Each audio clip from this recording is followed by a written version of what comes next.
ইমান যদি না থাকে তাকে মসজিদ কমিটি রাখার কোনো দরকার নেই। মাসাজিদাল্লাহ, মসজিদ হলো কাবার একটা অংশ। জোরে বলেন, মসজিদ হলো কাবার একটা অংশ। এই মসজিদ কাবার ঘরের কমিটি কেমন হওয়া দরকার আপনারাই বলেন তো দেখি। মুশরিকদের কি এখানে জায়গা হবে? বেনামাজি জায়গা হবে না।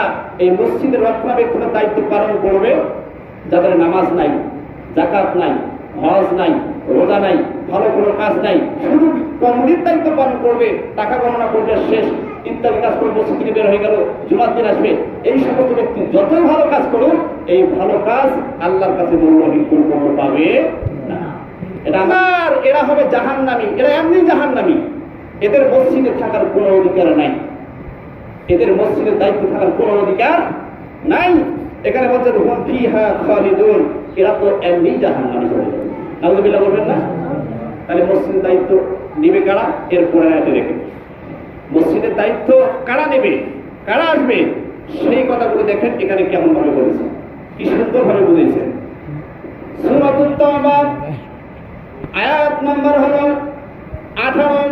এখানে বললেন ইন্নামা ইয়ামুরু মাসাজিদাল্লাহি মান আমানা বিল্লাহি ওয়াল ইয়াউমিল আখির ওয়া আকামাস সালাত ওয়া আতাজ যাকাত ওয়া লাম ইয়াখশা ইল্লাল্লাহ ফাআসা উলাইকা আন ইয়াকুনু মিনাল মুহতাদিন।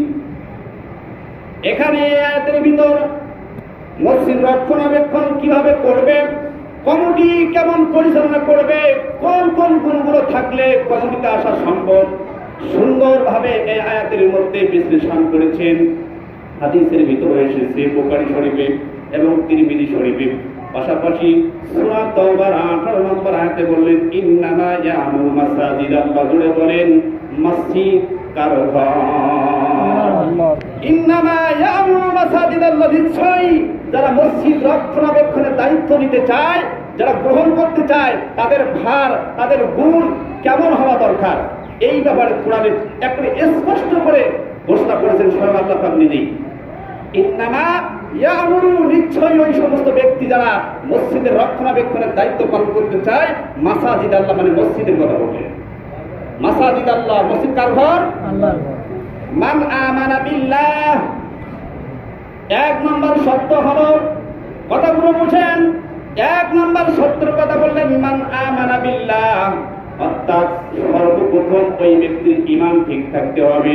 যারা মসজিদের দায়িত্ব পালন করতে চায়, যারা সভাপতি হতে চায়, যারা সেক্রেটারি হতে চায়, ক্যাশিয়ার হতে চায়, মসজিদের সদস্য হতে চায়, তাদের ব্যাপারে বললেন মান আমানা বিল্লাহ, সর্বপ্রথম ওই সমস্ত ব্যক্তির আল্লাহর উপর ঈমানটা মজবুত থাকতে হবে। জোরে বলে ঈমান কার উপর থাকতে হবে? একটু আওয়াজ দেন, ঈমান কার উপর থাকতে হবে? মান আমানা বিল্লাহ, আল্লাহ আছে এই কথার উপর বিশ্বাস শুধু করলে হবে না, আল্লাহর হুকুম বাস্তবায়ন পালন করতে হবে। সেই কথাগুলো কিন্তু এই আয়াতের উপর বিশ্লেষণ হয়েছে। কেমন? মান আমানা বিল্লাহ, আপনি আমি ঈমান আনলাম। জোরে বলেন কার প্রতি? আল্লাহর প্রতি ঈমান আনলাম। এটা মুখে বললে হবে না, বাস্তবে দেখাতে হবে। মুখে মুখে বলবেন আমার ঈমান আছে, ঈমান আছে, যার নামাজ নাই তার ঈমান নেই। যার নামাজ নাই তার কোনো কিছু আমল তার গ্রহণযোগ্য আল্লাহর কাছে হবে না। নামাজ ছাড়া কেউ আল্লাহর ওলিও হতে পারে না। এটা হাদিসের কথা, কোরআনের কথা। আসেন, মান আমানা বিল্লাহ, আমি ঈমানের উপর সংক্ষিপ্ত কিছু আপনাদেরকে কথা বোঝাই। আল্লাহ পাক আছেন, যেমন ঈমানে মুফাসসাল মানে ভিতরে ঢোকেন আমানতু বিল্লাহি ওয়া মালাইকাতিহি ওয়া কুতুবিহি ওয়া রুসুলিহি ওয়াল ইয়াউমিল আখিরি ওয়াল কদরি ওয়া খাইরিহি ওয়া শাররিহি মিনাল্লাহি তাআলা ওয়াল বা'সি বাদাল মাউত। এখানে ঈমান সংক্রান্ত সুন্দর কিছু কথা বলেছেন। আমি সেই দৃষ্টিতে সংক্ষিপ্ত কিছু কথা আপনাদেরকে বোঝাই।